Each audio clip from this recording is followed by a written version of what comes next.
Hey guys, welcome back to the channel Historical Tales for Sleep. Close your eyes and step into a world defined by divine command from your birth to your end. Your thoughts, laws, and very life were framed by faith. The church held power in its altars, its courts, its stones, and its script. Tonight, we unravel the chains of faith that bound medieval Europe. Asterisk faith as everyday life from the cradle to the grave. Daily life in medieval Europe pulsed to the rhythm of the churches. Sacraments, baptisms, marriages, and funerals marking every milestone. The church wasn't just spiritual, it was social and cultural infrastructure, influencing morality, education, and even local justice. Religious practice in medieval Europe, saying 47615000, was dominated and informed by the Catholic Church. The majority of the population was Christian, and Christian at this time meant Catholic, as there was initially no other form of that religion. The perceived corruption of the medieval church, however, inspired the movement known today as the Protestant Reformation. Early so-called proto-reformers such as John Wycliffe, el a 1330 a 1384, and Jan Hus, LC 1369 to 1415, inspired Martin Luther L. 1483 to 1546, and they were inspired by earlier religious sects, condemned as heresies by the church, such as the Bogomils and Cathars, among many others, who called attention to the corruption and abuses of the church. Even so, at the same time, these criticisms may have had merit.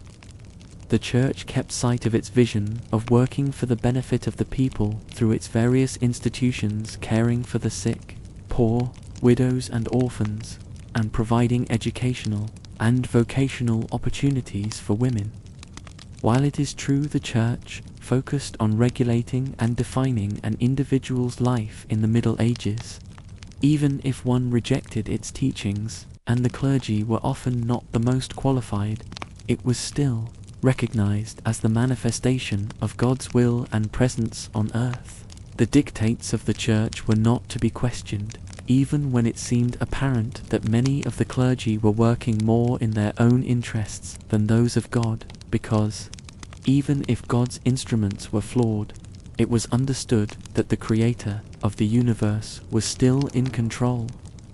A dramatic blow to the authority of the church came in the form of the Black Death pandemic of 1347-1352, during which people began to doubt the power of God's instruments, who could do nothing to stop people from dying or the plague from spreading. Although the Black Death was hardly the only cause of the fracture of the church's power, it challenged the claim that it understood and represented the will of God.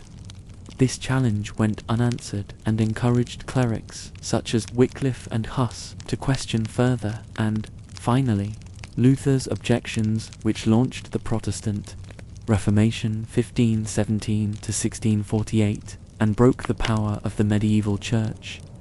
Church structure and beliefs.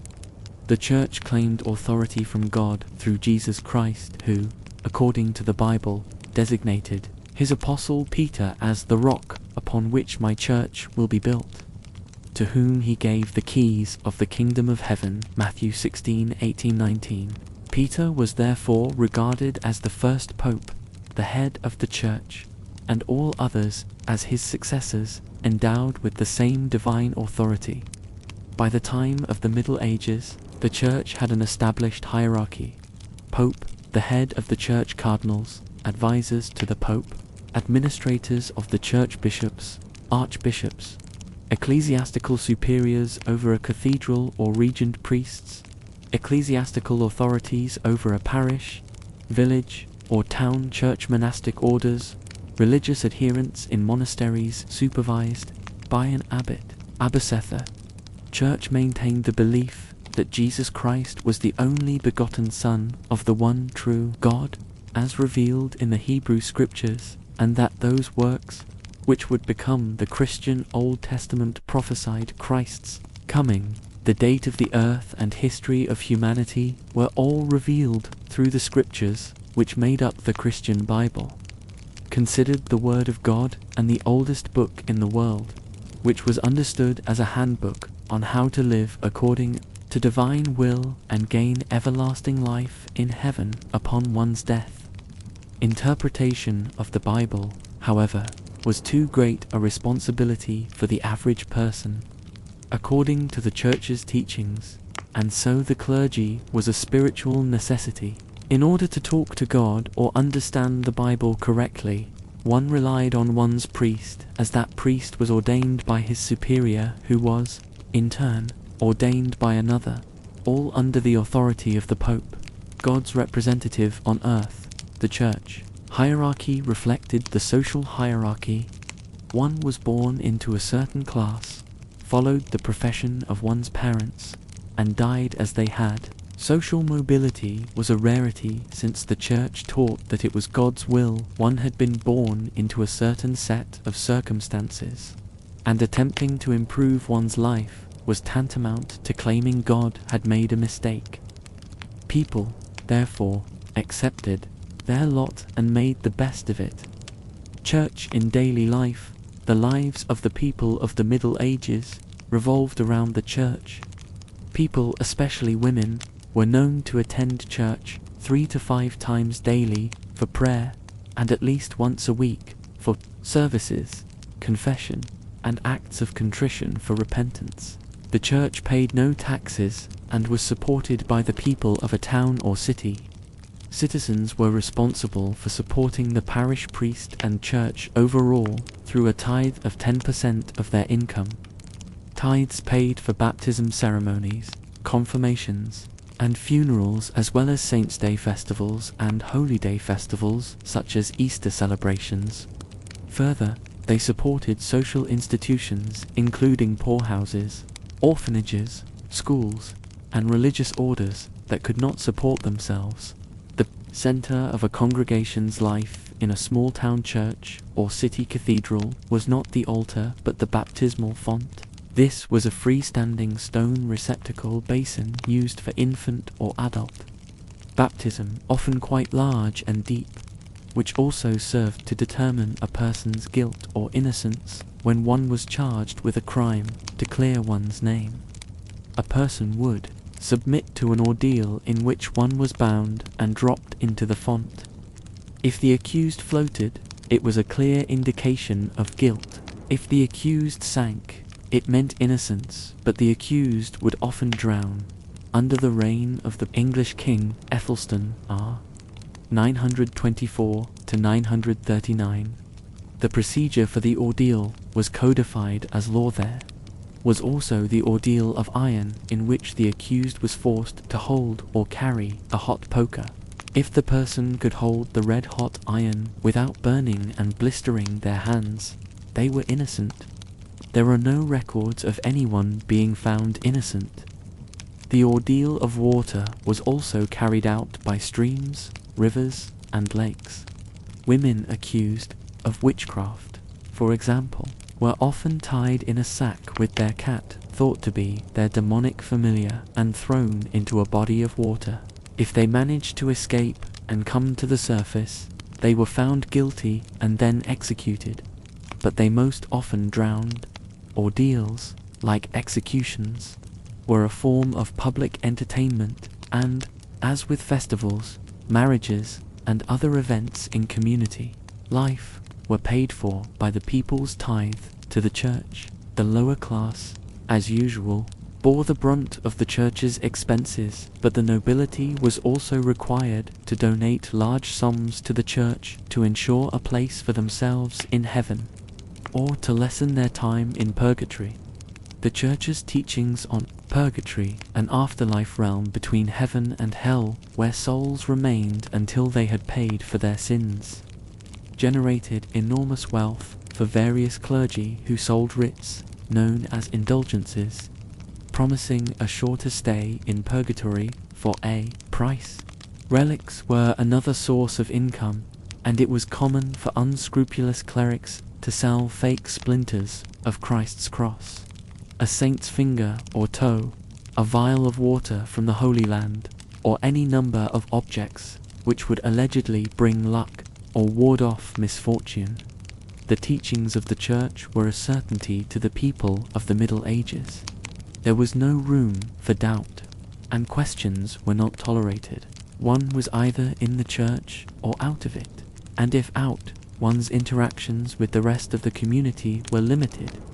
Jews, for example, lived in their own neighborhoods surrounded by Christians and were regularly treated quite poorly. The French, King Charles Martel R. 718 to 741, defeated the Muslim invasion of Europe at the Battle of Tours, also known as the Battle of Poitiers, 732, and Muslims in Europe were rare at this time outside of Spain and the travelling merchants conducting trade. A citizen of Europe, therefore, who did not belong to either of these faiths, had to adhere to the orthodox vision of the Church in order to interact with family, community, and make a living. If one found one could not do so, or at least appear to do so, the only option was a so-called heretical sect. Corruption and heresy.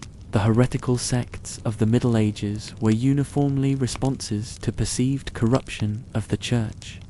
The immense wealth of the Church, accrued through tithes and lavish gifts, only inspired a desire for even greater wealth, which translated as power. An archbishop could, and frequently did, threaten a noble, a town, or even a monastery with excommunication, by which one was exiled from the Church, and so from the grace of God and commerce with fellow citizens, for any reason. Even well-known and devout religious figures, such as Hildegard of Bingen, 1098 to 1179, were subject to discipline.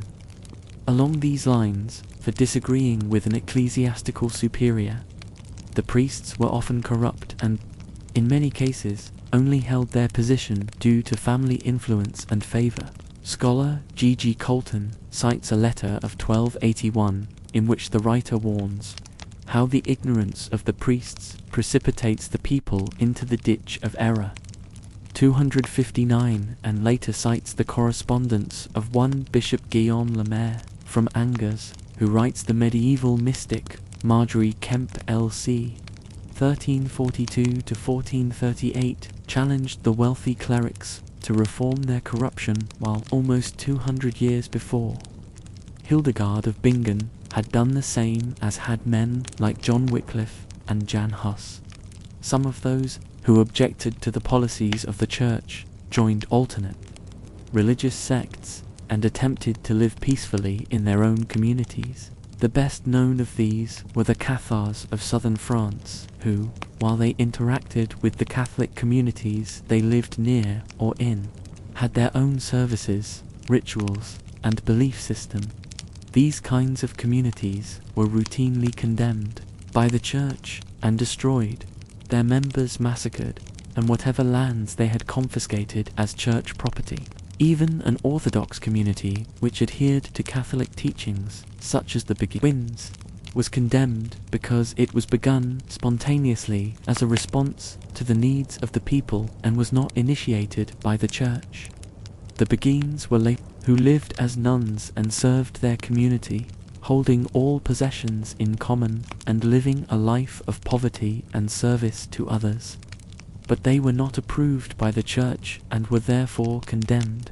They were disbanded along with their male counterparts, the Beghards, in the 14th century. These groups, and others like them, attempted to assert spiritual autonomy based on the scriptural authority of the Bible. Without any of the Church's ritual, the Cathars believed that Christ never died on the cross and was therefore never resurrected, but that, instead, the Son of God had been spiritually offered for the sins of humanity on a higher plane. The Gospel stories, they claimed, should be understood as allegories using symbolic language rather than static histories of a past event. They further advocated for the feminine principle in the divine, revering a feminine principle of the Godhead, known as Sophia, to whom they devoted their lives. Living simply and serving the surrounding community, the Cathars amassed no wealth, their priests owned nothing, and were highly respected as holy men even by Catholics, and Cathar communities offered worthwhile goods and services. The Beguines, while never claiming any beliefs outside of orthodoxy, were equally devout and selfless in their efforts to help the poor and, especially, poor single mothers and their children. Both of these movements, however, offered people an alternative to the Church, which the Church's teachings condemned. Reformation. John Wycliffe and his followers, known as Lollards, had been calling for reformation since the 14th century, and it might be difficult for a modern-day reader to fully understand why no serious attempts were made at reform. But this is simply because the modern era offers so many different legitimate avenues for religious expression. In medieval Europe, it was inconceivable that there could be any valid Christian belief system outside of the Catholic Church. Heaven, hell, and purgatory were all very real places to the people of the Middle Ages, and one could not risk offending God by criticizing his church and damning one's self to an eternity of torment in a lake of fire surrounded by demons. The wonder is not so much why more people did not call for reform as that anyone was brave enough to try. The Protestant Reformation did not arise as an attempt to overthrow the power of the Church, but began simply as yet another effort at reforming ecclesiastical abuse and corruption. Martin Luther was a highly educated German priest and monk who moved from concern to outrage over what he saw as abuses of the Church. Martin Luther's 95 Theses 1517 famously criticized the sale of indulgences as a money-making scheme having no biblical authority and no spiritual worth, and opposed the Church's teachings on a number of other matters. Luther was condemned by Pope Leo X in 1520, who demanded he renounce his criticism or face excommunication. When Luther refused to recant, Pope Leo moved ahead with the excommunication in 1521, and Luther became an outlaw. Like Wycliffe, Huss, and others before him, Luther was only calling for a reform of church policy and practice. Like Wycliffe, he translated the Bible from Latin into the vernacular Wycliffe, from Latin to Middle English, and Luther from Latin to German. Opposed the concept of sacerdotalism, whereby a priest is necessary as an intermediary between a believer and God, and maintained that the Bible and prayer were all one needed to commune directly with God.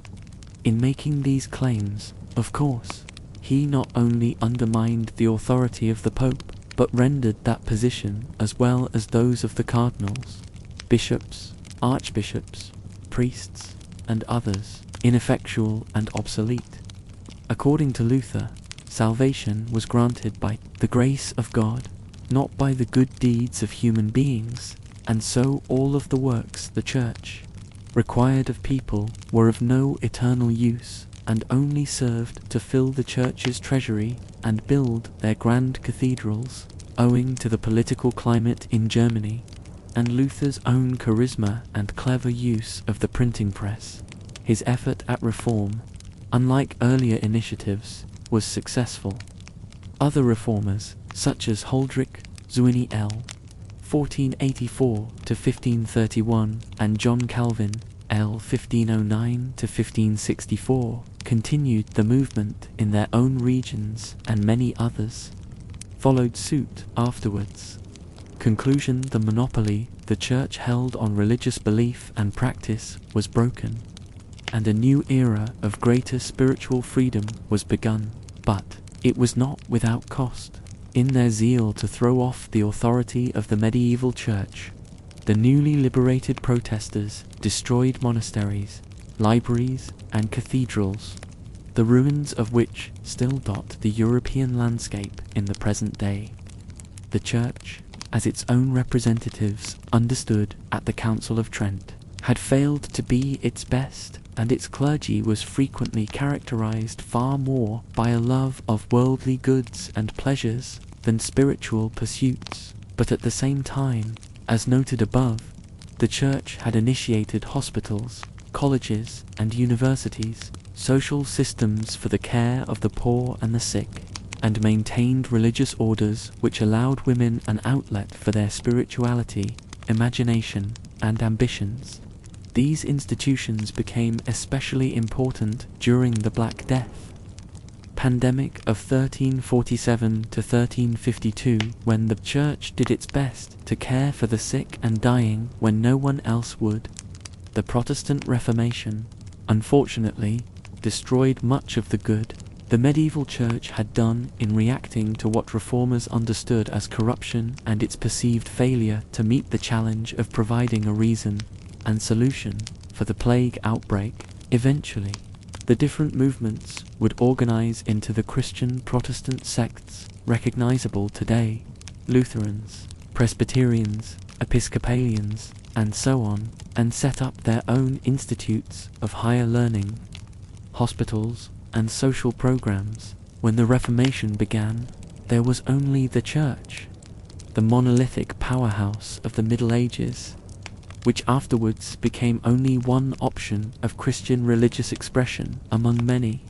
Economic and political grip of the Church. The medieval Church wasn't merely a spiritual entity, was also a powerful landowner and political player. Tithes, landholdings, and the fear of excommunication kept kings and commoners alike in line.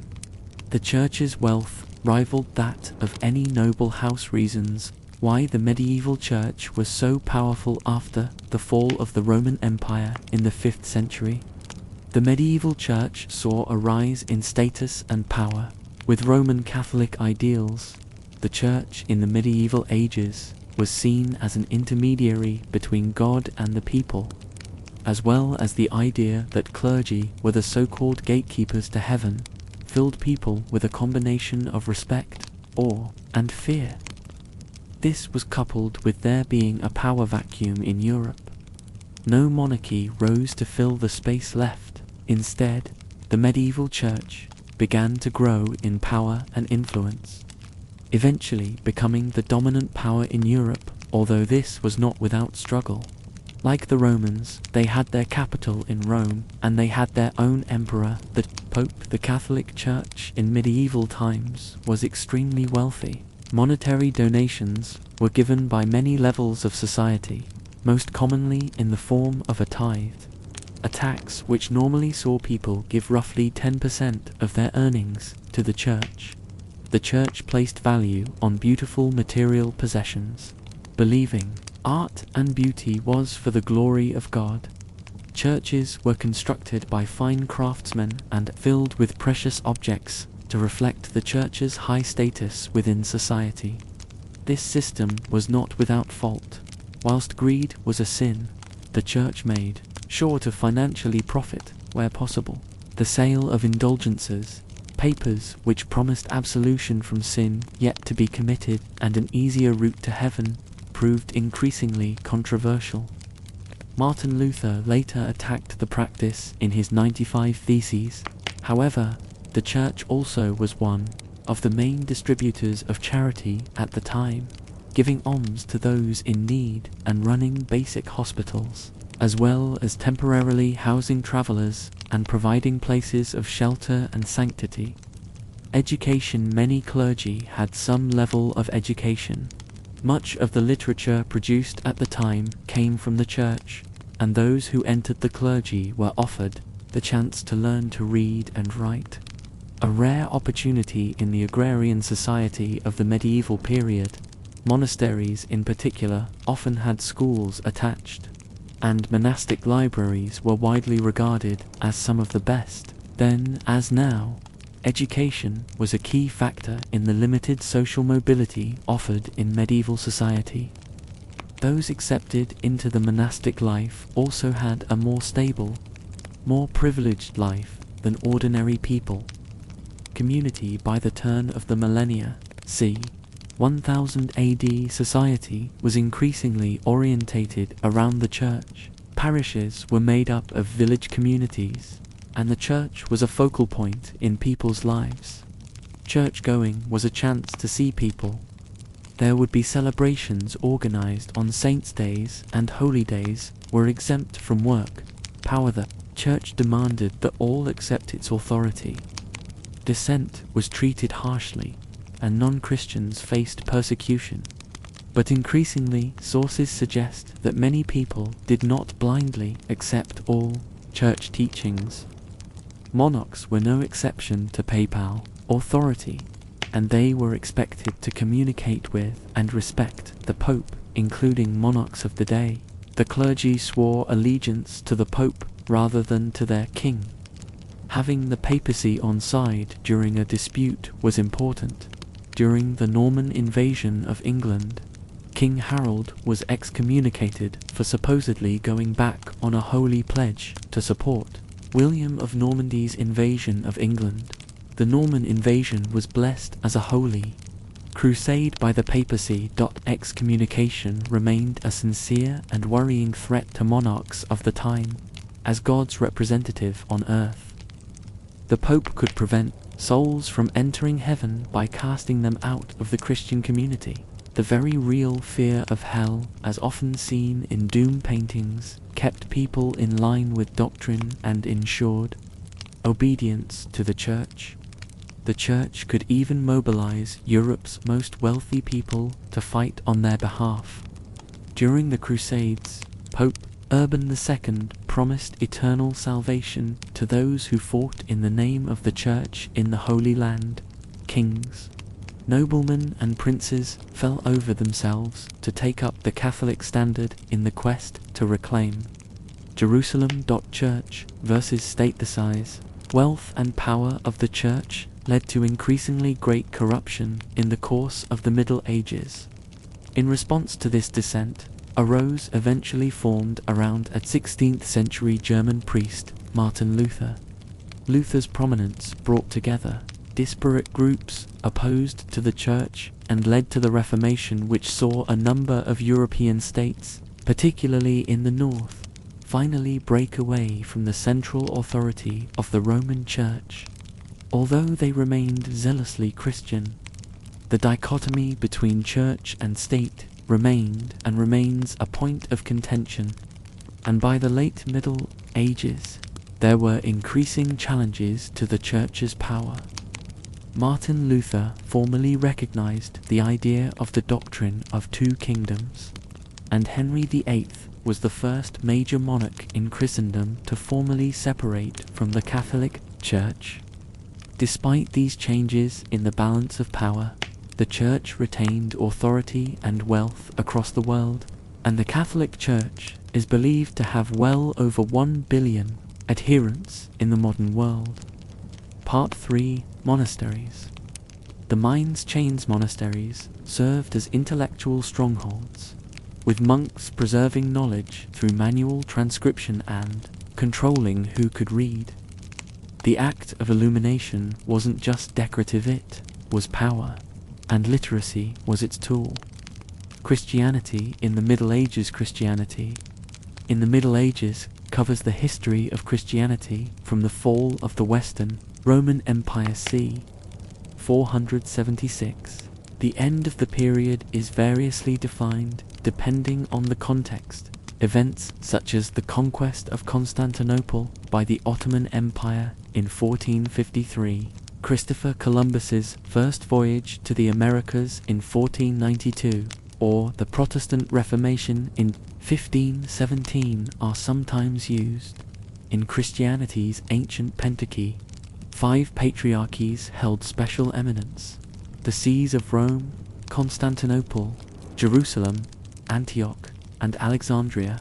The prestige of most of these sees depended in part on their apostolic founders, or, in the case of Byzantium, Constantinople, that it was the new seat of the continuing Eastern Roman or Byzantine Empire. These bishops considered themselves the successors of those apostles. In addition, All 5 cities were early centers of Christianity. They lost their importance after the Levant was conquered by the Sunni. Calipphate. Early Middle Ages, 476 to 799. The early Middle Ages commenced when the last Western Roman emperor was deposed in 476, to be followed by the barbarian king Odoacer, to the coronation of Charlemagne as Emperor of the Romans by Pope Leo III in Rome on Christmas Day, 800. The year 476, however, is a rather artificial division. In the East, Roman imperial rule continued through the period historians now call the Byzantine Empire. Even in the West, where imperial political control gradually declined, distinctly Roman culture continued long afterwards.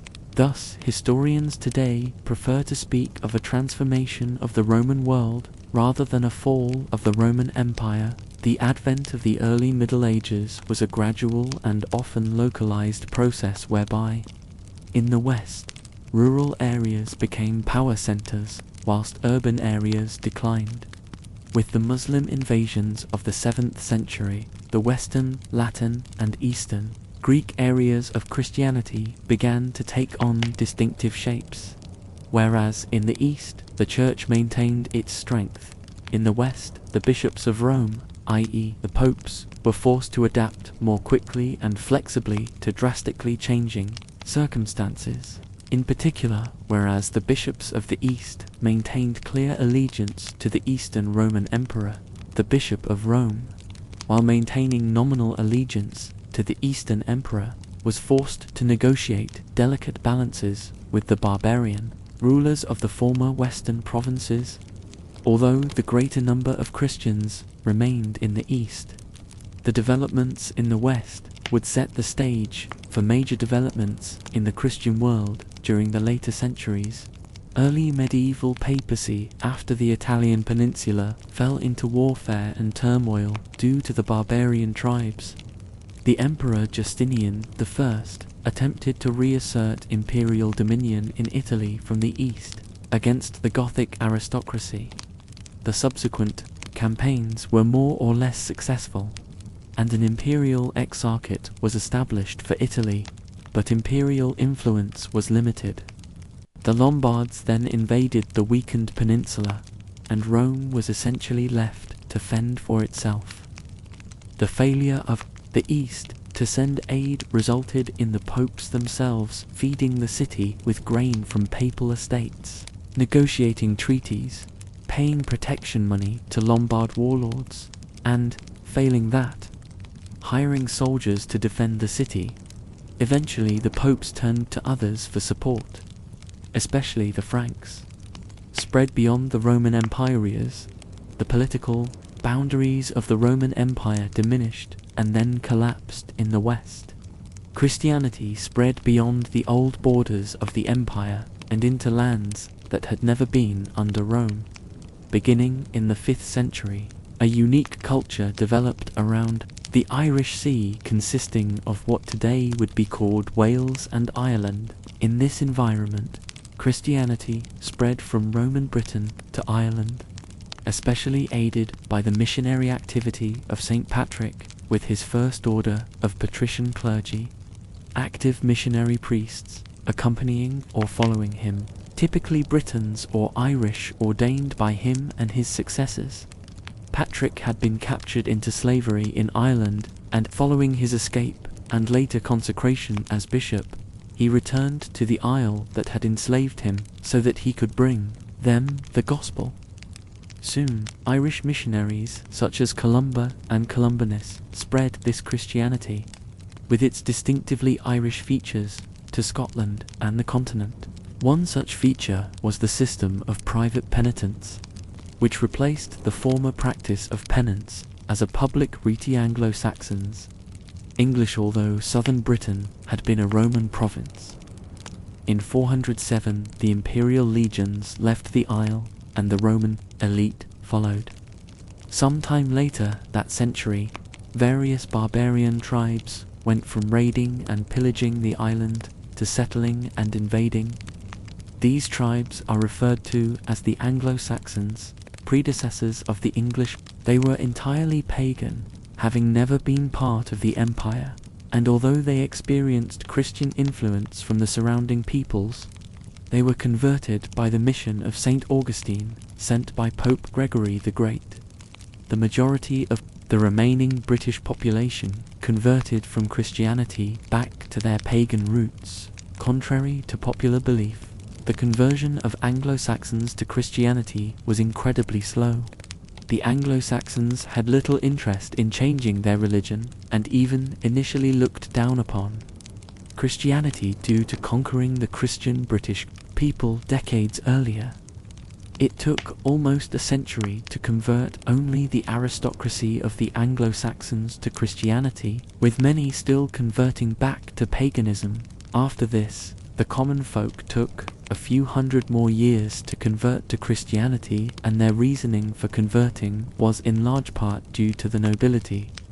Originally, Anglo-Saxon leaders claimed divine descent while taking part in many rituals and practices for paganism, but after their conversion, they, in turn, became spiritual leaders for Christianity in Britain. Soon Anglo-Saxons started to incorporate their old pagan stories and figures into Christianity, such as the pagan god Woden becoming 16th in descent from Sith, Noah's son in the Bible.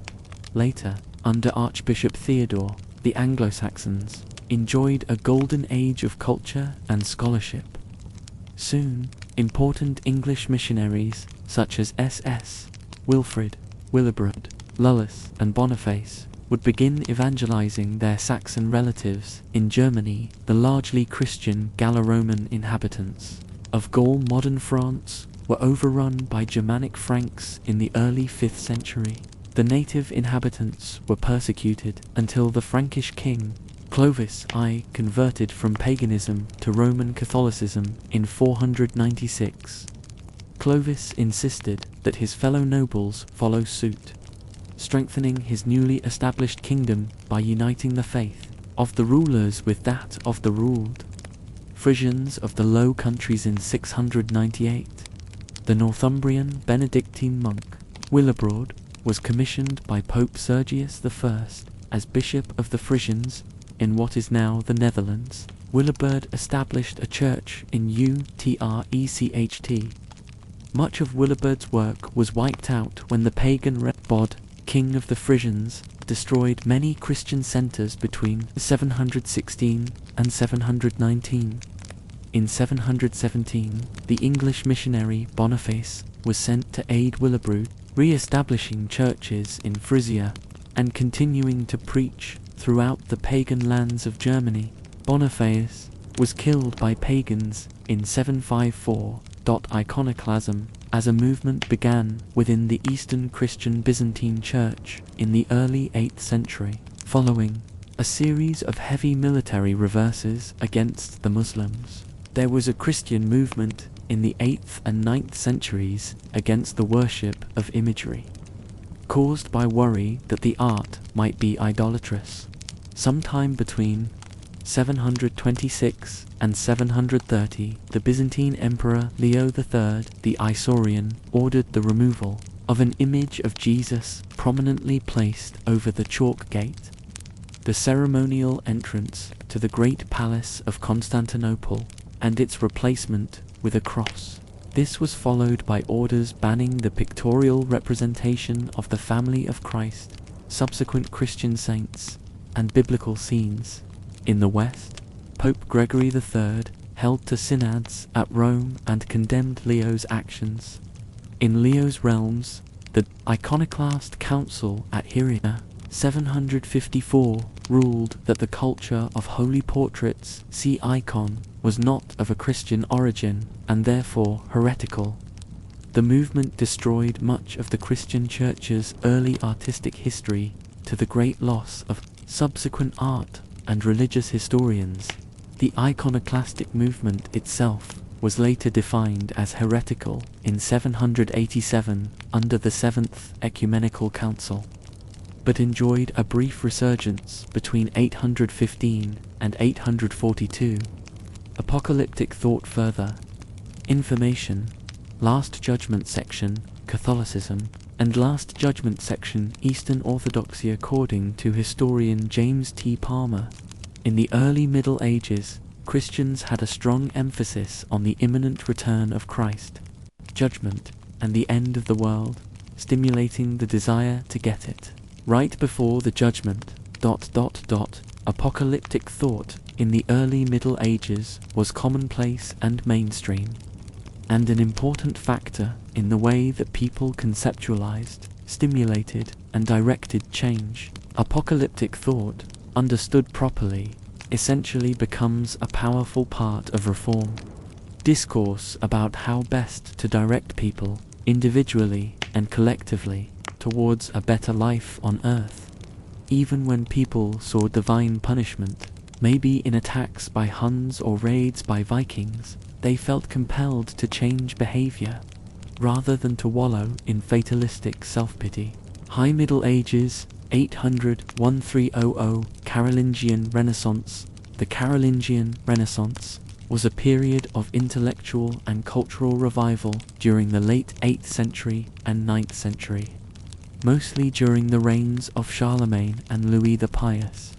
There was an increase of literature, the arts, architecture, jurisprudence, liturgical and scriptural studies. The period also saw the development of Carolingian minuscule, the ancestor of modern lowercase script, and the standardization of Latin, which had hitherto become varied and irregular. See Medieval Latin. Reform was the creed of Charlemagne's Christianity. There was an emphasis on the differences of Christianity for the laity and Christianity for the nobility. At this time, religion and politics were deeply intertwined with one another. Charlemagne's belief in correcting the education system of the nobility was an example of this relationship between church and state. Illiteracy was a common problem among nobility as well. To address the problems of illiteracy among clergy and court scribes, Charlemagne founded schools and attracted the most learned men from all of Europe to his court, such as Theodulf, Paul the Deacon, Angilbert, Paulinus of Aquileia. It is also important to acknowledge that at this time, creating a manuscript would have been comparable to the modern expense of purchasing a laptop. Therefore, only wealthy, influential individuals such as Charlemagne would have been capable of propelling this expansion of clerical education. Growing tensions between East and West, the cracks and fissures in Christian unity which led to the East-West schism started to become evident as early as the 4th century. Cultural, political, and linguistic differences were often mixed with the theological, leading to schism. The transfer of the Roman capital to Constantinople inevitably brought mistrust, rivalry, and even jealousy to the relations of the two great sees, Rome and Constantinople. It was easy for Rome to be jealous of Constantinople at a time when it was rapidly losing its political prominence. Estrangement was also helped along by the German invasions in the West, which effectively weakened contacts. The rise of Islam, with its conquest of most of the Mediterranean coastline, not to mention the arrival of the pagan Slavs in the Balkans at the same time, further intensified this separation. By driving a physical wedge between the two worlds, the once homogeneous, unified world of the Mediterranean was fast vanishing. Communication between the Greek East and Latin West by the 600s had become dangerous and practically ceased. Two basic problems, the nature of the primacy of the Bishop of Rome and the theological implications of adding a clause to the Nicene Creed, known as the Filioque Clause, were involved. These doctrinal issues were first openly discussed in Photius's Patriarchate. By the 5th century, Christendom was divided into a pentarchy of 5 sees, with Rome accorded a primacy. The 4 eastern sees of the pentarchy considered this determined by canonical decision and did not entail hegemony of any one local church or patriarchate over the others. However, Rome began to interpret her primacy in terms of sovereignty, as a God-given right involving universal jurisdiction in the Church. The collegial and conciliar nature of the Church, in effect, was gradually abandoned in favor of supremacy of unlimited papal power over the entire Church. These ideas were finally given systematic expression in the West during the Gregorian Reform movement of the 11th century. The Eastern churches viewed Rome's understanding of the nature of episcopal power as being in direct opposition to the Church's essentially conciliar structure, and thus saw the two ecclesiologies as mutually antithetical. For them, specifically, Simon Peter's primacy could never be the exclusive prerogative of any one bishop. All bishops must, like St. Peter, confess Jesus as the Christ, and, as such, all are Peter's successors. The churches of the East gave the Roman See primacy but not supremacy, the Pope being the first among equals, but not infallible and not with absolute authority. The other major irritant to Eastern Christendom was the Western use of the filioque clause meaning and the Son in the Nicene Creed. This too developed gradually and entered the Creed over time. The issue was the addition by the West of the Latin clause filioque to the Creed, as in the Holy Spirit, who proceeds from the Father and the Son, where the original Creed, sanctioned by the councils and still used today by the Eastern Orthodox, simply states the Holy Spirit, the Lord and Giver of life, who proceeds from the Father. The Eastern Church argued that the phrase had been added unilaterally and therefore illegitimately, since the East had never been consulted. In the final analysis, only another ecumenical council could introduce such an alteration. Indeed, the councils which drew up the original creed had expressly forbidden any subtraction or addition to the text. In addition to this ecclesiological issue, the Eastern Church also considered the filioque clause unacceptable on dogmatic grounds. Theologically, the Latin interpolation was unacceptable, since it implied that the Spirit now had two sources of origin and procession, the Father and the Son, rather than the Father alone. A Phocian schismane article. Phocian schismane, the 9th century AD. A controversy arose between Eastern Byzantine, later Orthodox, and Western Latin, later Roman Catholic Christianity, that was precipitated by the opposition of the Roman Pope John VIII to the appointment by the Byzantine Emperor Michael III of Photius, the first to the position of Patriarch of Constantinople. Photius was refused an apology by the Pope for previous points of dispute between the East and West. Photius refused to accept the supremacy of the Pope in Eastern matters or accept the filioque clause. The Latin delegation at the council of his consecration pressed him to accept the clause in order to secure their support. The controversy also involved Eastern and Western ecclesiastical jurisdictional rights in the Bulgarian Church, as well as a doctrinal dispute over the filioque and from the Son clause that had been added to the Nicene Creed by the Latin Church, which was later the theological breaking point in the ultimate great East-West schism. In the 11th century, Photius did provide concession on the issue of jurisdictional rights concerning Bulgaria, and the papal legates made do with his return of Bulgaria to Rome. This concession, however, was purely nominal, as Bulgaria's return to the Byzantine Rite in 870 had already secured for it an autocephalous church. Without the consent of Boris I of Bulgaria, the papacy was unable to enforce any of its claims. East-West schismna, East-West schism, or Great Schism, separated the Church into Western Latin and Eastern Greek branches, i.e. Western Catholicism and Eastern Orthodoxy. It was the first major division since certain groups in the East rejected the decrees of the Council of Chalcedon-C Oriental Orthodoxy, and was far more significant. Though normally dated to 1054, the East-West schism was actually the result of an extended period of estrangement between Latin and Greek. Christendom over the nature of papal primacy and certain doctrinal matters like the filioque, but intensified by cultural and linguistic differences. The official schism in 1054 was the excommunication of Patriarch Michael Cerularius of Constantinople, followed by his excommunication of papal legates. Attempts at reconciliation were made in 1274 by the Second Council of Lyon and in 1439 by the Council of Basel, but in each case the Eastern hierarchs who consented to the unions were repudiated by the Orthodox as a whole.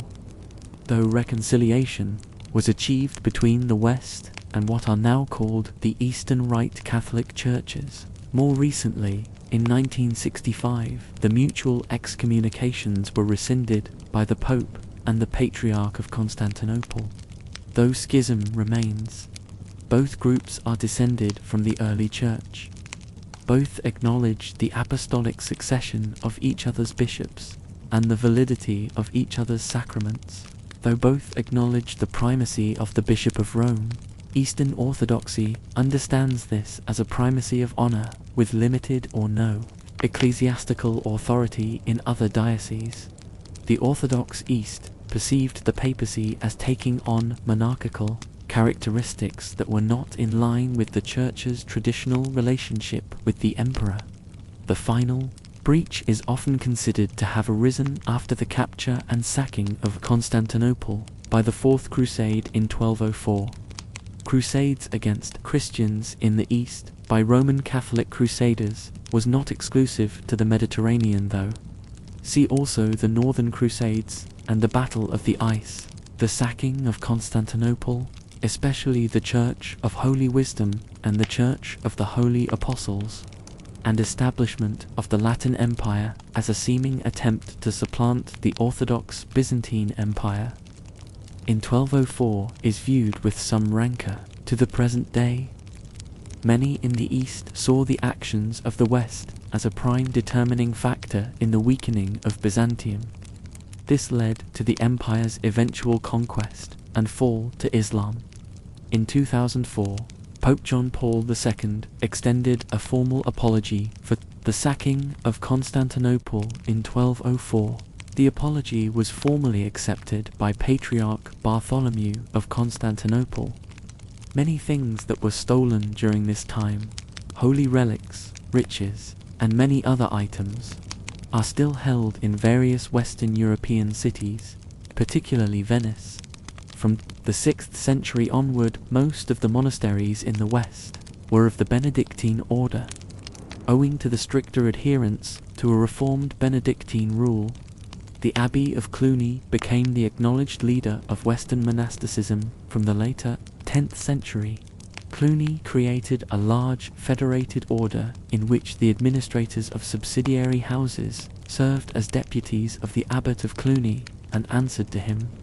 The Cluniac spirit was a revitalizing influence on the Norman Church at its height from the second half of the 10th centuries through the next wave of monastic reform came with the Cistercian movement. The first Cistercian abbey was founded in 1098 at Quito Abbey.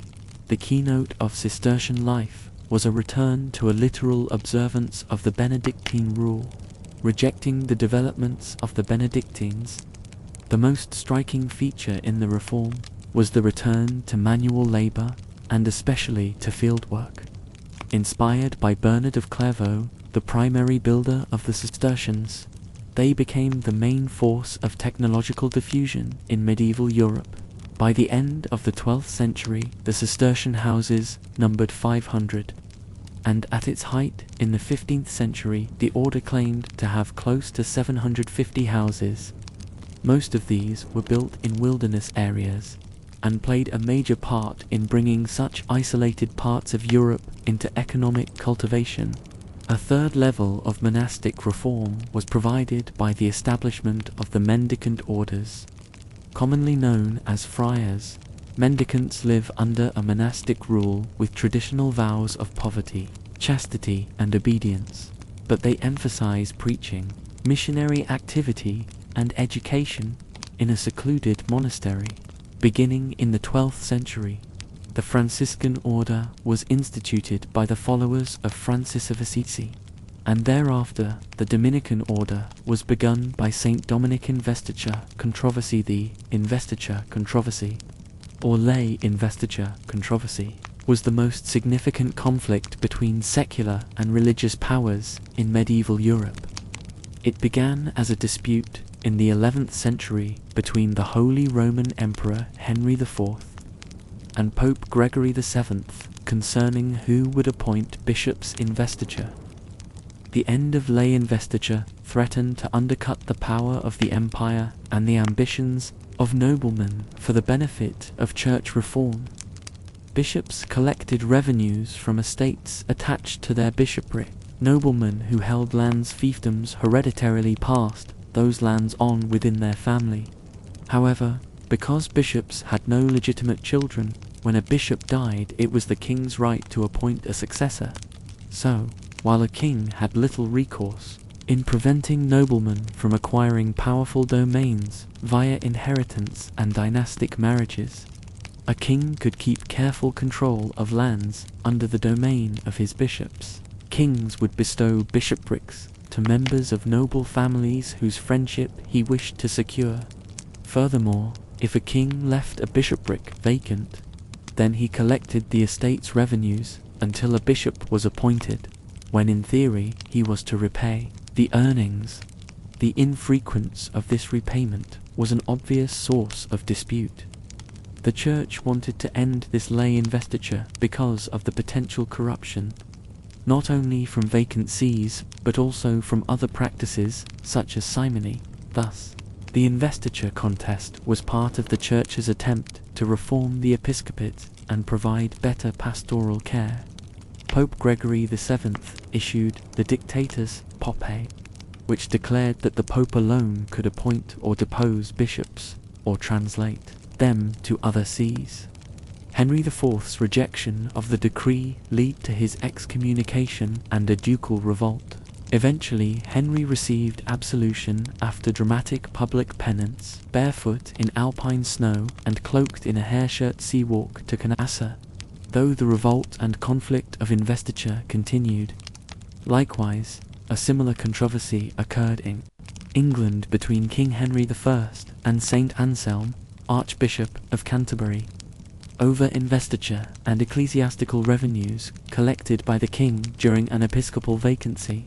The English dispute was resolved by the Concordat of London, 1107, where the king renounced his claim to invest bishops, but continued to require an oath of fealty from them upon their election. This was a partial model for the Concordat of Worms, Pactum, which resolved the imperial investiture controversy with a compromise that allowed secular authorities some measure of control, but granted that the selection of bishops to their cathedral canons as a symbol of the compromise. Lay authorities invested bishops with their secular authority symbolized by the lance, and ecclesiastical authorities invested bishops with their spiritual authority symbolized by the ring and the staff. The Crusades were a series of military conflicts conducted by Christian knights for the defense of Christians and for the expansion of Christian domains. Generally, the Crusades refer to the campaigns in the Holy Land sponsored by the papacy against invading Muslim forces. There were other crusades against Islamic forces in southern Spain, southern Italy, and Sicily, as well as the campaigns of Teutonic Knights against pagan strongholds in Eastern Europe. See Northern Crusades. A few crusades, such as the Fourth Crusade, were waged within Christendom against groups that were considered heretical and schismatic. Also see the Battle of the Ice and the Albigensian Crusade. The Holy Land had been part of the Roman Empire, and thus Byzantine Empire until the Islamic conquests of the 7th and 8th centuries. Thereafter, Christians had generally been permitted to visit the sacred places in the Holy Land until 1071, when the Seljuk Turks closed Christian pilgrimages and assailed the Byzantines, defeating them at the Battle of Manzikert. Emperor Alexius I asked for aid from Pope Urban II 1088 to 1099 for help against Islamic aggression. Urban II called upon the Knights of Christendom. In a speech made at the Council of Clermont on the 27th of November 1095, combining the idea of pilgrimage to the Holy Land with that of waging a holy war against the invading forces in the First Crusade. After 9 months of war of attrition, a traitor named Firuz led the Franks into the city of Antioch in 1098. However, after less than a week, the might of an army numbering hundreds of thousands, led by Kerboga, arrived and besieged the city. The Crusaders reportedly had only 30,000 men, and the Turks outnumbered them 3 to 1, facing desertion and starvation. Bohemond was officially chosen to lead the Crusader army in June 1098. On the morning of the 28th of June, the Crusader army, consisting of mostly dismounted knights and foot soldiers, because most horses had died at that point, sallied out to attack the Turks and broke the line of Kerboga's army, allowing the Crusaders to gain complete control of the Antioch and its surroundings.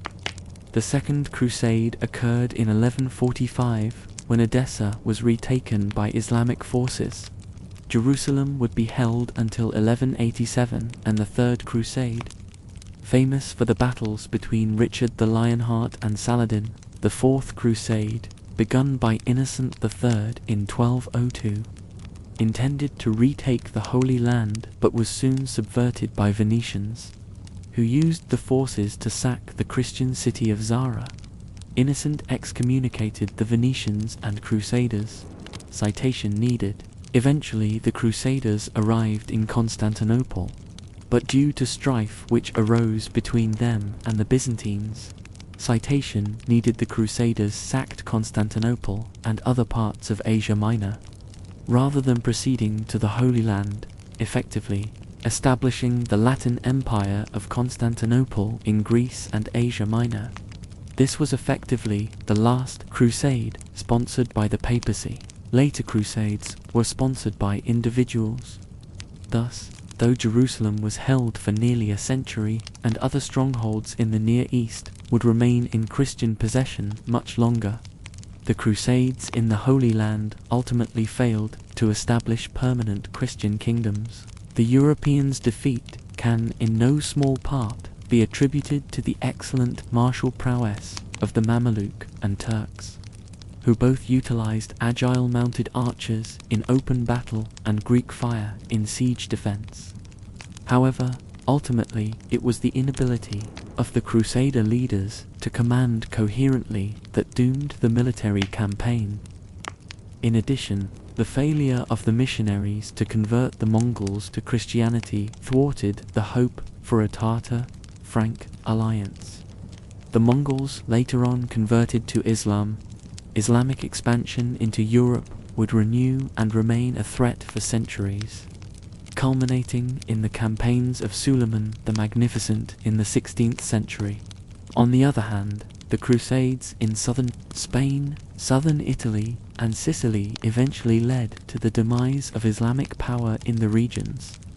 The Teutonic Knights expanded Christian domains in Eastern Europe, and the much less frequent crusades within Christendom, such as the Albigensian Crusade, achieved their goal of maintaining doctrinal unity. Medieval Inquisition. The Medieval Inquisition officially started in 1231, when Pope Gregory IX appointed the first inquisitors to serve as papal agents to remove heresy. Heretics were seen as a menace to the Church, and the first group dealt with by the inquisitors were the Cathars of southern France. Heresy had been seen as a recurring problem for the medieval Church since the burning of heretics at Orleans in 1022. The main tool used by the inquisitors was interrogation that often featured the use of torture, followed by having heretics burned at the stake.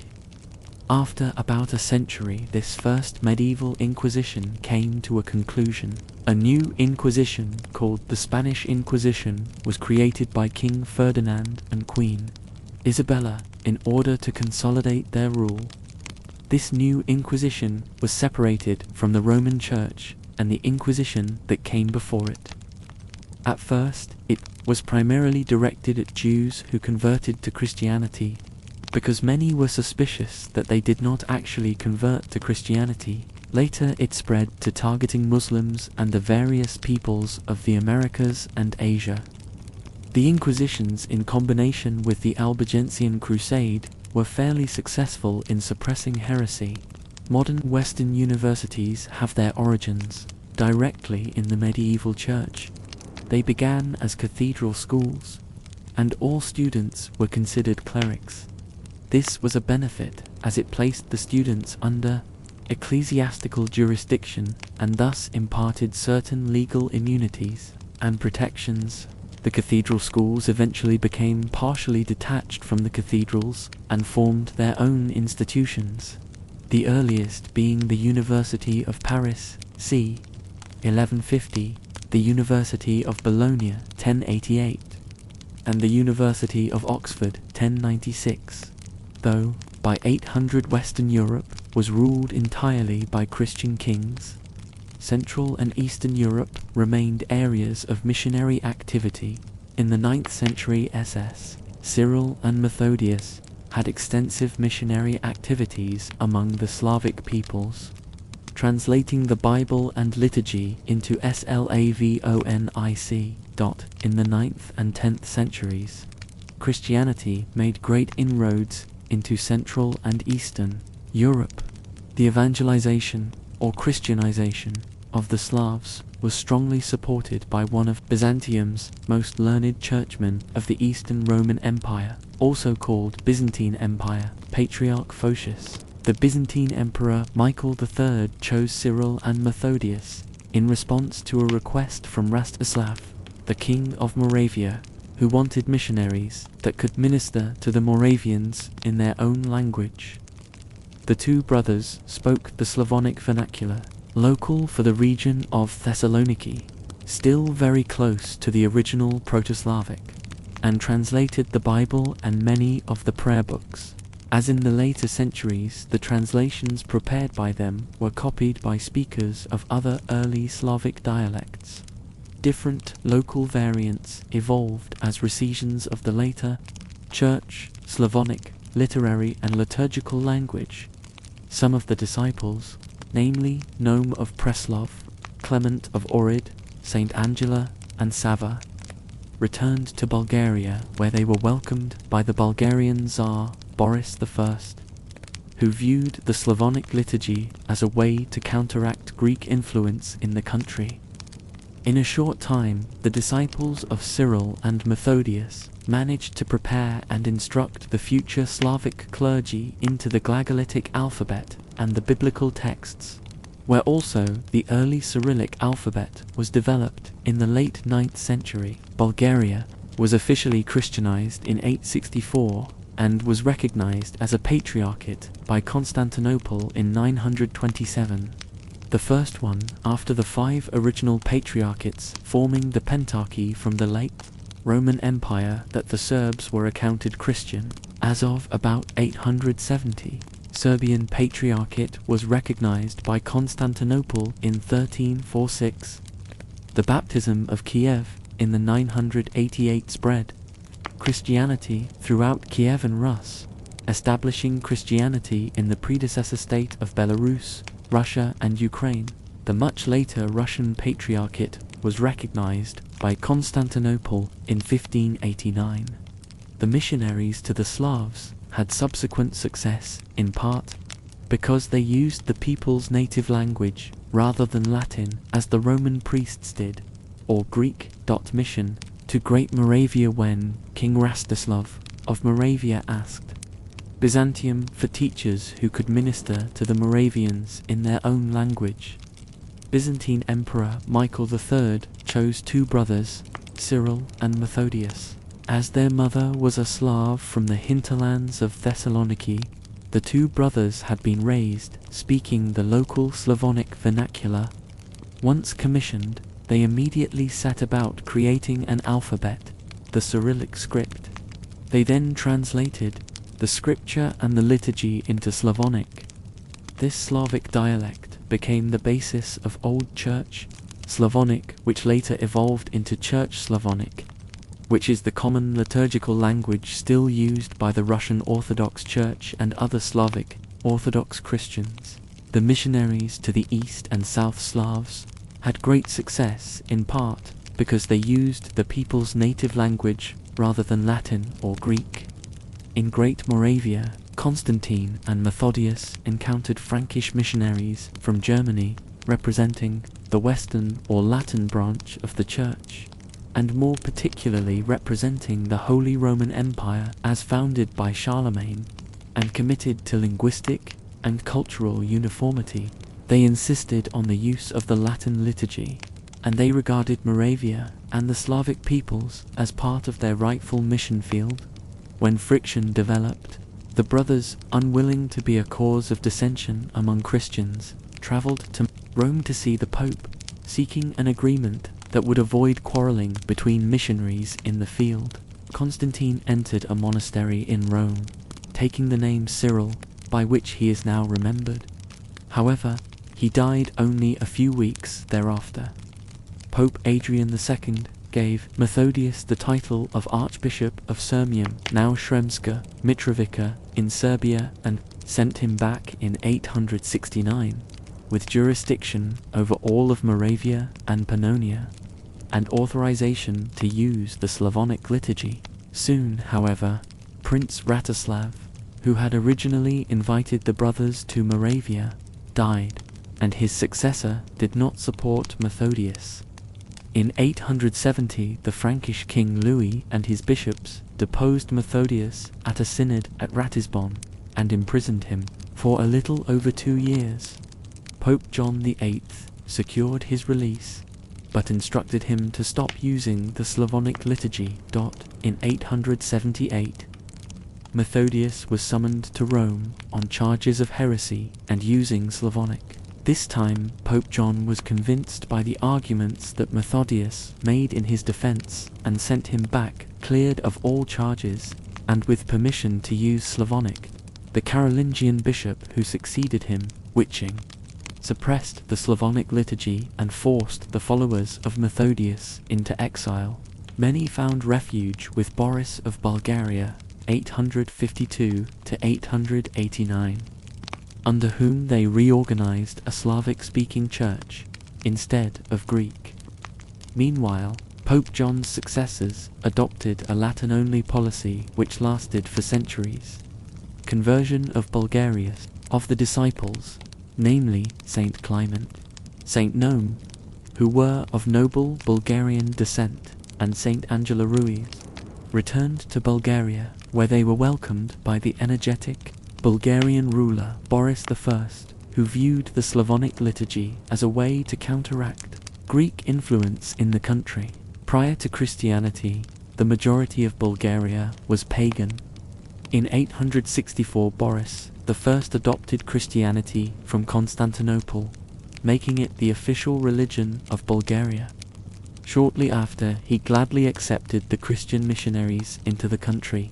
In a short time, the disciples of Cyril and Methodius managed to prepare and instruct the future Bulgarian clergy into the Glagolitic alphabet and the biblical texts, and in AD 893, Bulgaria expelled its Greek clergy and proclaimed the Old Bulgarian, also called Old Church Slavonic, as the official language of the Church and the state. This act had long-lasting consequences for the culture of Bulgaria and many other Slavic-speaking people, as it produced the golden age of Bulgaria and the development and spread of the early Cyrillic alphabet and medieval Bulgarian literature. Bulgarian Church was almost always aligned with the Orthodox Christianity after the split of the Eastern and Western churches in 1050. with occasional and temporary decades-long union with the Roman Church during the reign of Kaloyan in the beginning of the 13th century. The success of the conversion of the Bulgarians facilitated the conversion of other Slavic peoples, most notably the East Slavic Kievan Rus, predecessor state of Belarus, Russia and Ukraine, as well as of the Rusins. By the beginning of the 11th century, most of the pagan Slavic world, including Bulgaria, Serbia and Russia, had been converted to Byzantine Christianity. The traditional event associated with the conversion of Russia is the baptism of Vladimir of Kiev in 988, on which occasion he was also married to the Byzantine princess Anna, the sister of the Byzantine Emperor Basil II. However, Christianity is documented to have predated this event in the city of Kiev and in Georgia. Today, the Russian Orthodox Church is the largest of the Orthodox churches. Early evangelization in Scandinavia was begun by Ansgar, Archbishop of Bremen, Apostle of the North. Ansgar, a native of Amiens, was sent with a group of monks to Jutland, Denmark in around 820 at the time of the pro-Christian Jutish king Harald Klak. The mission was only partially successful, and Ansgar returned 2 years later to Germany after Harald had been driven out of his kingdom. In 829, Ansgar went to Birka on Lake Mälaren, Sweden, with his aide friar Whitmar, and a small congregation was formed in 831, which included the king's own steward Hergia. Conversion was slow, however, and most Scandinavian lands were only completely Christianized at the time of rulers such as Saint Canute IV of Denmark and Olaf I of Norway in the years following. Add me late Middle Ages, 1300 to 1499, Barlaam of Calabria about the year 1337.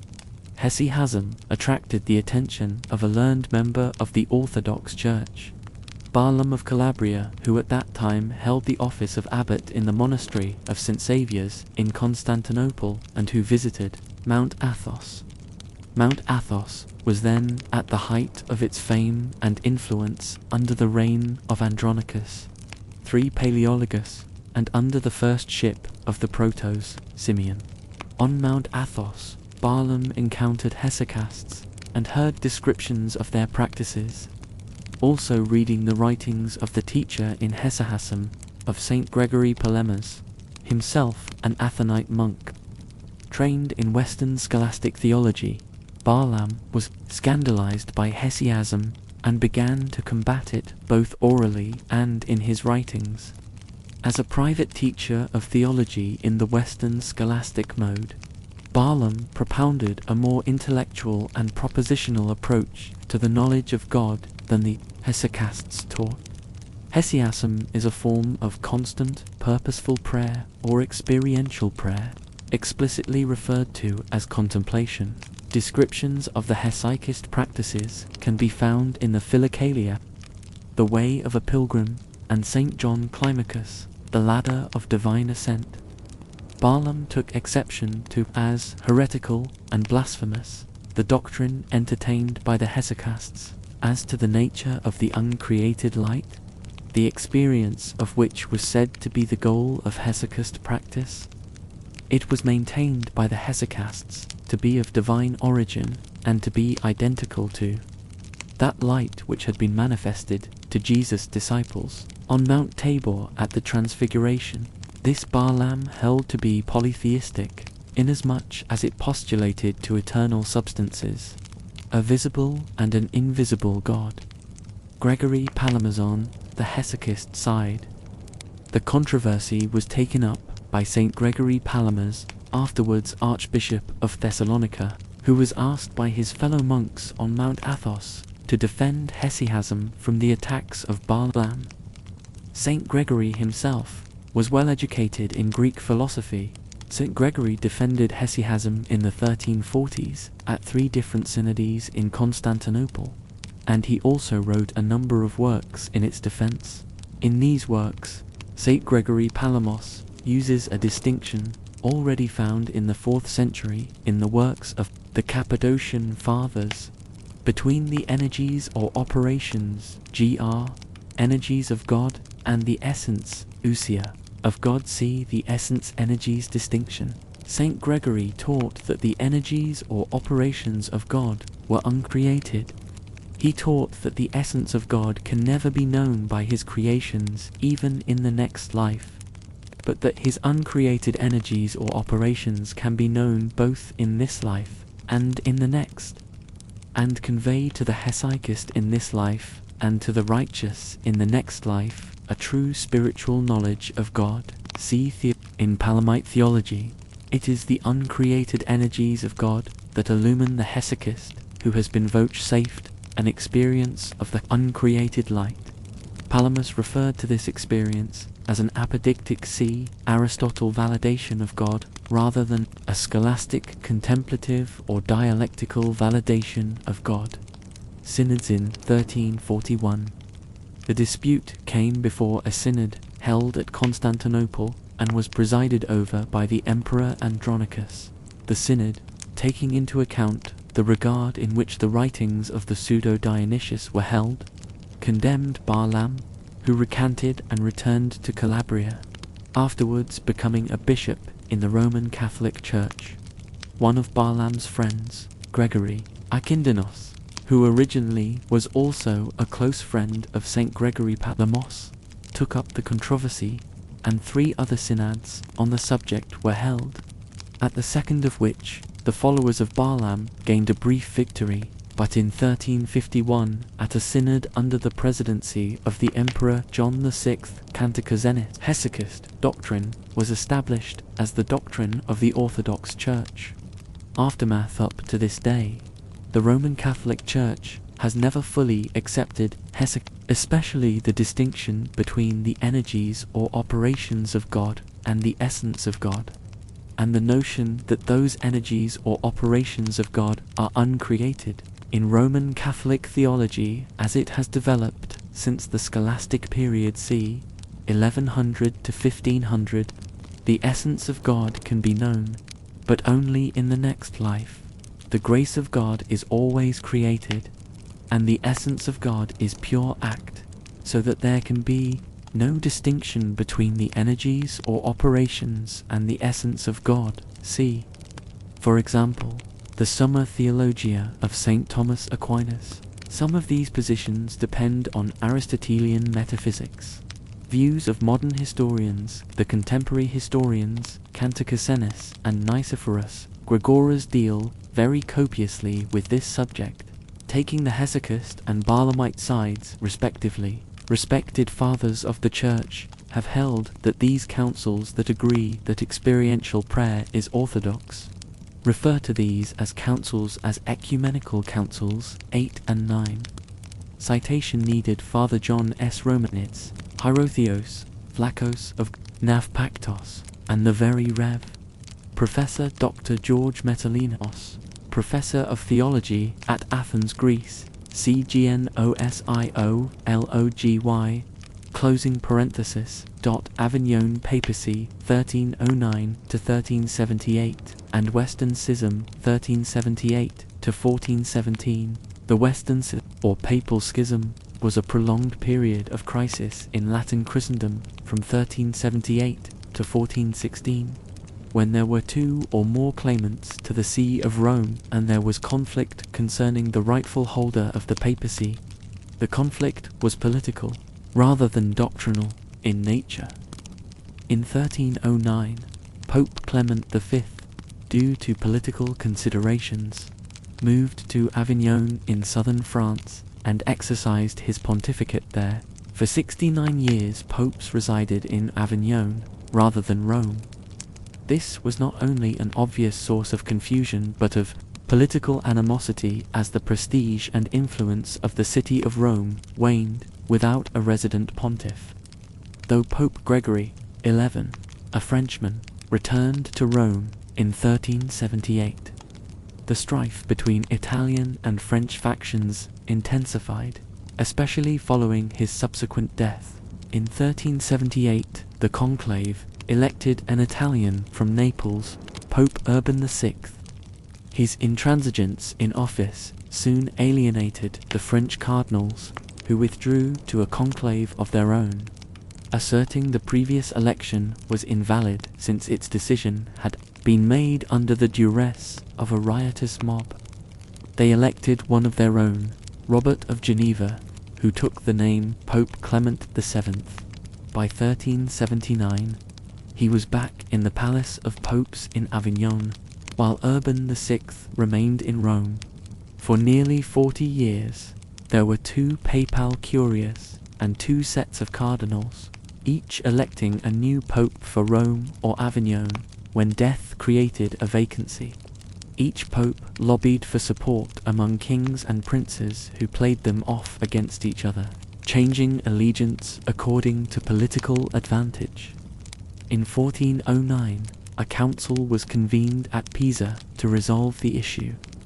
The Council of Pisa declared both existing popes to be schismatic: Gregory XII from Rome, Benedict XIII from Avignon, and appointed a new one, Alexander V, but the existing popes refused to resign, and thus there were 3 papal claimants. Another council was convened in 1414, the Council of Constance. In March 1415, the Pisan Pope, John XXIII, fled from Constance in disguise. He was brought back a prisoner and deposed in May. The Roman Pope, Gregory XII, resigned voluntarily in July. The Avignon Pope, Benedict XIII, refused to come to Constance, nor would he consider resignation. The council finally deposed him in July 1417. The council in Constance, having finally cleared the field of popes and anti-popes, elected Pope Martin V as pope in November. Criticism of church corruption. John Wycliffe and Jan Huston, Wycliffe or Wycliffe, 1332-1384, was an English scholar best known for denouncing the corruptions of the Church, and his sponsoring the first translation of the Bible from Latin into English.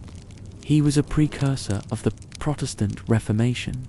He emphasized the supremacy of the Bible and called for a direct relationship between man and God, without interference by priests and bishops. Declared a heretic after his death, his followers, called Lollards, faced persecution by the Church of England. They went underground for over a century and played a role in the English Reformation. Jan Hus, or Hus, 1369-1415, a Czech theologian in Prague, was influenced by Wycliffe and spoke out against the corruptions he saw in the Church. His continued defiance led to his excommunication and condemnation by the Council of Constance, which also condemned John Wycliffe. Huss was executed in 1415, but his followers arose in open rebellion. Between 1420 and 1431, the followers of Huss, known as Hussites, defeated 5 consecutive papal crusades. The wars ended in 1436 with the ratification of the Compromise, Compacts of Basel by the Church and the Hussites. Huss was a forerunner of the Protestant Reformation, and his memory has become a powerful symbol of Czech culture in Bohemia. Italian Renaissance. The Renaissance was a period of great cultural change and achievement, marked in Italy by a classical orientation and an increase of wealth through mercantile trade. The city of Rome, the papacy, and the Papal States were all affected by the Renaissance. On the one hand, it was a time of great artistic patronage and architectural magnificence, where the Church pardoned such artists as Michelangelo, Bruno Leschi, Bramante, Raphael, Fra Angelico, Donatello, and Leonardo da Vinci. On the other hand, wealthy Italian families often secured episcopal offices, including the papacy, for their own members, some of whom were known for immorality, such as Alexander VI and Sixtus IV.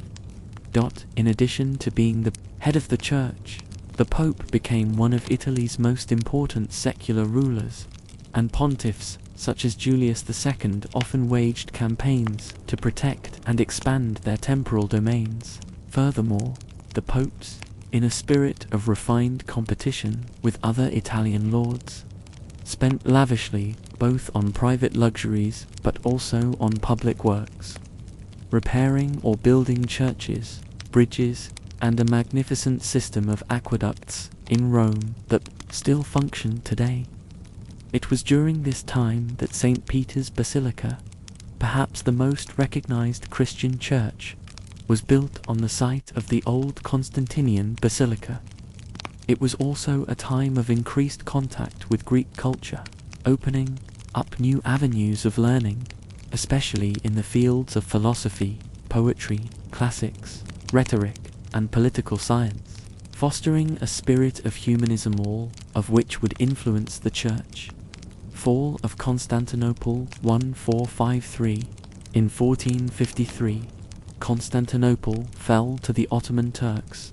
Under Ottoman rule, the Greek Orthodox Church acquired substantial power as an autonomous millet. The ecumenical patriarch was the religious and administrative ruler of the entire Greek Orthodox nation. Ottoman administrative unit, which encompassed all the Eastern Orthodox subjects of the empire. As a result of the Ottoman conquest and the fall of Constantinople, the entire Orthodox communion of the Balkans and the Near East became suddenly isolated from the West. For the next 400 years, it would be confined within a hostile Islamic world, with which it had little in common religiously or culturally. This is, in part, due to this geographical and intellectual confinement that the voice of Eastern Orthodoxy was not heard during the Reformation in 16th century Europe. As a result, this important theological debate often seems strange and distorted to the Orthodox. They never took part in it, and thus neither Reformation nor Counter-Reformation is part of their theological framework. Religious rights under the Ottoman Empire, the new Ottoman government that arose from the ashes of Byzantine civilization, was neither primitive nor barbaric. Islam not only recognized Jesus as a great prophet, but tolerated Christians as another people of the book. As such, the Church was not extinguished, nor was its canonical and hierarchical organization significantly disrupted. Its administration continued to function. One of the first things that Mehmet the Conqueror did was to allow the Church to elect a new patriarch, Gennadius Scholarius. The Hagia Sophia and the Parthenon, which had been Christian churches for nearly a millennium, were, admittedly, converted into mosques.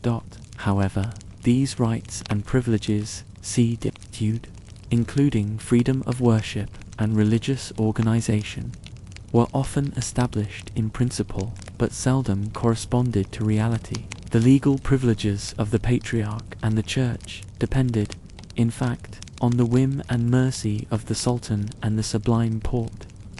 While all Christians were viewed as little more than second-class citizens, moreover, Turkish corruption and brutality were not a myth. That it was the infidel Christian who experienced this more than anyone else is not in doubt. Nor were pogroms of Christians in these centuries unknown. See Greco-Turkish relations. Part 4, Theology meets Architecture. The Onducing Gothic cathedrals were designed to elevate the spirit, but also reinforce authority. Architecture like Cistercian austerity or Cluniac grandeur conveyed theology in stone, guiding worship on terms dictated by church doctrine. Cistercian architecture. Cistercian architecture is a style of architecture associated with the churches, monasteries, and abbeys of the Roman Catholic Cistercian order. It was heavily influenced by Bernard of Clairvaux, 1153, who believed that churches should avoid superfluous ornamentation so as not to distract from prayer. Although a few images of religious subjects were allowed, such as the crucifix, elaborate figures common in medieval churches were prohibited. Later abbeys were constructed in Renaissance and Baroque styles, which were more ornate by nature. Most of the famous Cistercian abbeys were begun in the 12th and 13th centuries and were located in remote valleys in the mid-12th century. One of the leading churchmen of his day, the Benedictine Abbot Suzier of St. Denis, united elements of Norman architecture with elements of Burgundian architecture, rib vaults and pointed arches respectively, leading to what was later termed Gothic architecture. This architecture of light was intended to raise the observer from the material to the immaterial it was. According to the 20th century historian Georges Duby, a monument of applied theology.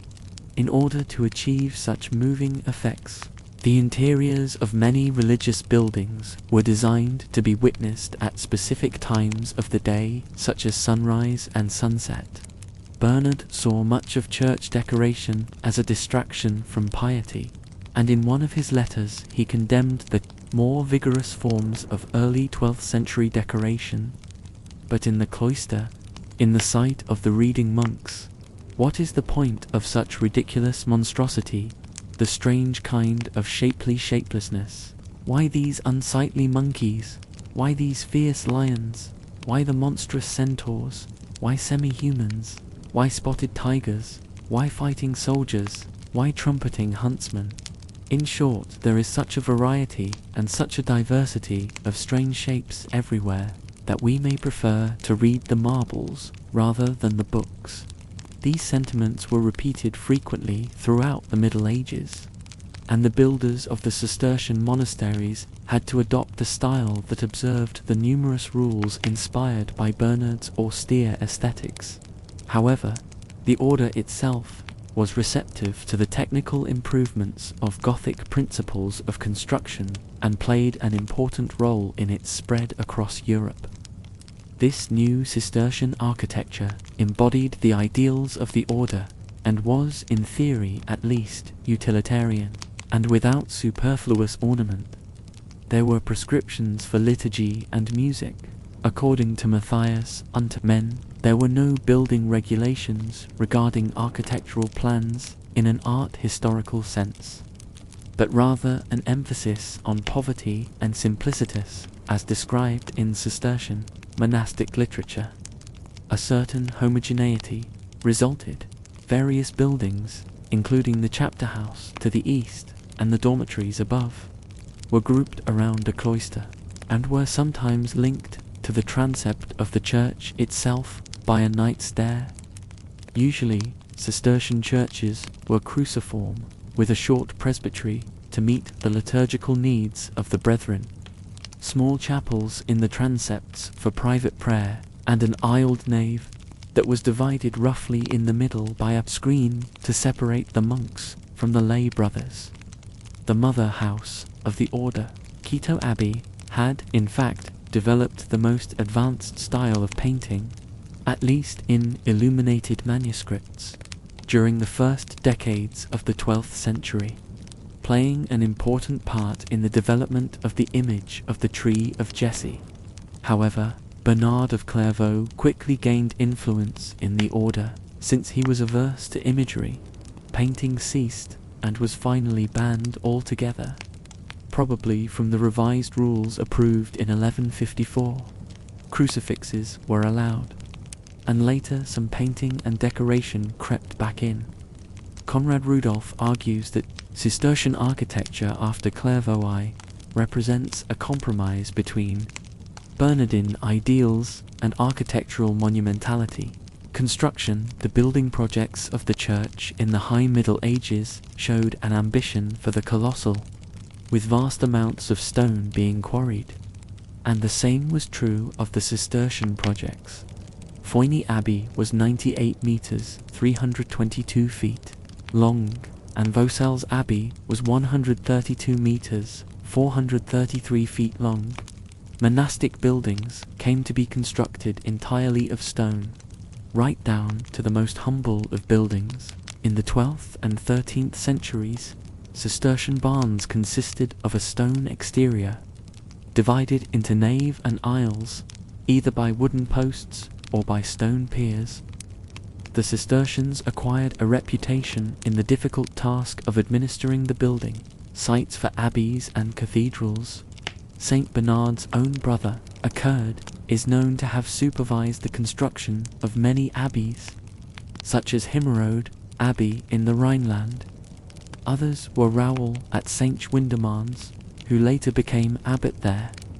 Geoffrey Danet sent to Fountains Abbey in 1133, and Robert sent to Mellifont Abbey in 1142.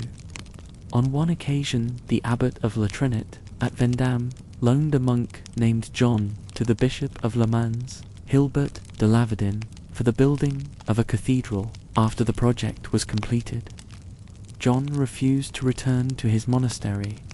The Cistercians made it a point of honor to recruit the best stonecutters, and as early as 1133, Saint Bernard was hiring workers to help the monks erect new buildings at Clairvaux.